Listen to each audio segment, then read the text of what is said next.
Let's talk about three sources of potentially bad legal advice, incorrect legal advice. Three sources of information that may lead you to making an incorrect choice or an incorrect decision about your legal issue.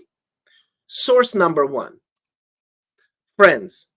The people who you know, the people who you like, who could be your friends or your accountant or your doctor with whom you have a good relationship with, they may have your best interest in mind and they may really be wanting to help you as much as they can. And you may be tempted to seek legal advice from them. After all, they are professional, they know a lot about something, maybe they know an answer to your question.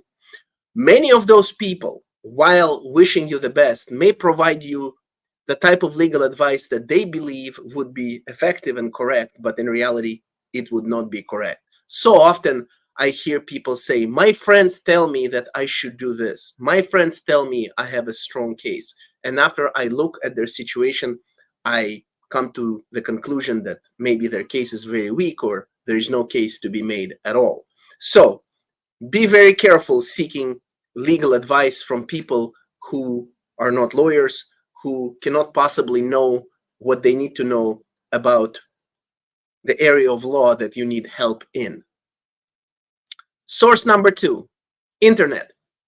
We've come to expect to find an answer to just about any question online.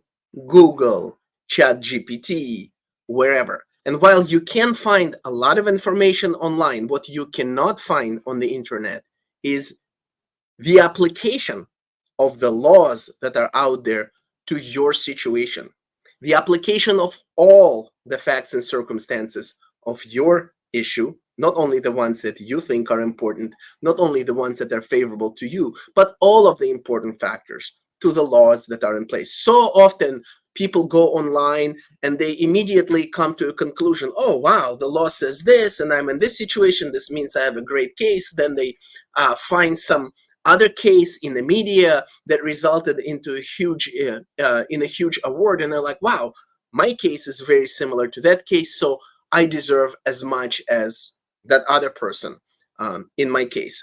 And very often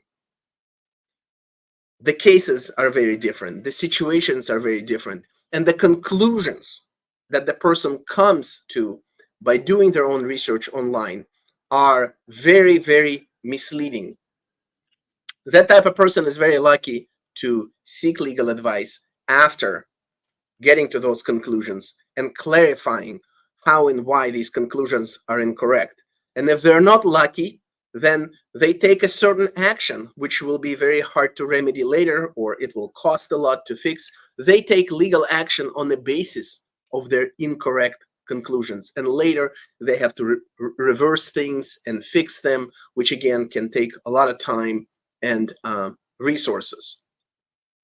And the third source of bad legal advice is ironically lawyers who do not specialize in that particular area of law that you need them to specialize for your issue.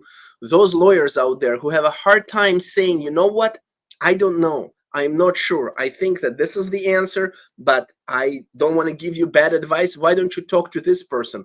Why don't I refer you to this other lawyer who I know can help you? Why don't you contact a local bar association? Many lawyers do that, but many lawyers also don't. Especially the issue with many of the newer lawyers is that they feel they should be able to answer any question based on their own knowledge or based on their research that they could do. And unfortunately for many attorneys, it takes getting burned once or twice or getting into some kind of trouble, big or small, of providing bad advice before they realize that they should not be opining and they should not be advising people on issues that they don't understand, they don't have sufficient experience with, and they don't specialize. So watch out for these three sources of incorrect legal advice to make sure you don't find yourself in a position where you're making your legal decision on the basis of incorrect or incomplete legal information and legal advice. Thank you.